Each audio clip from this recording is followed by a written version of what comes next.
setting up, and the reason I did this was to be able to bring exposure to fighters that aren't signed, because a lot of people outside of the sport of boxing don't realize that fighters that aren't signed, they either have to find a manager, rely on their family, or go out and raise the money themselves in order to fight. So they're professional fighters. So in most people's mind, a professional means you're being paid. Right.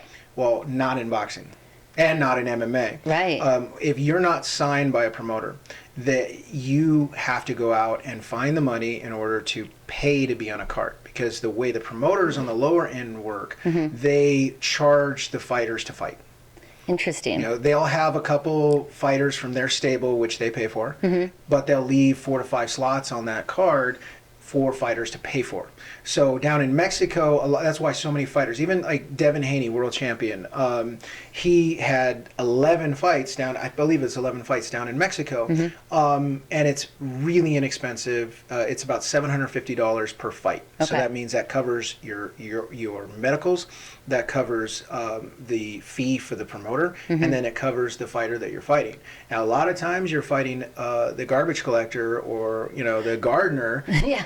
but you're going down there and paying for it, so you definitely don't want to lose. Yeah. So you're not, and it's a corrupt system, but it's the only way for these fighters to get the exposure, or to get the repetition to build their numbers. Now, what I'm doing is I'm attempting to bring a light in this world and bring exposure so that they don't have to dwell in the beginning stages of the sport anymore. Right. So with Best in Boxing and then Best in MMA, we're giving them a global audience. And so the value that we're giving to them is far more than what other organizations have done. You're shining a light on that undercard, like all of those fights that never are seen on television or broadcast anywhere else. Yeah. And because of that, it's opened the door for a lot of fighters to reach out to me. So I have amateur fighters contacting me through Best in Boxing and Global Sports Streaming on Instagram, because that seems to be the platform of choice for everyone. And then I give them my cell number.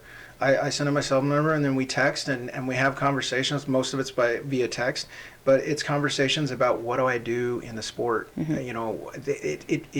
It's really surprising to me how little they know about the business of boxing. Well, how are you supposed to know when you're from a small town, you're just training, you like the sport, you don't know that you're swimming with sharks. Yeah.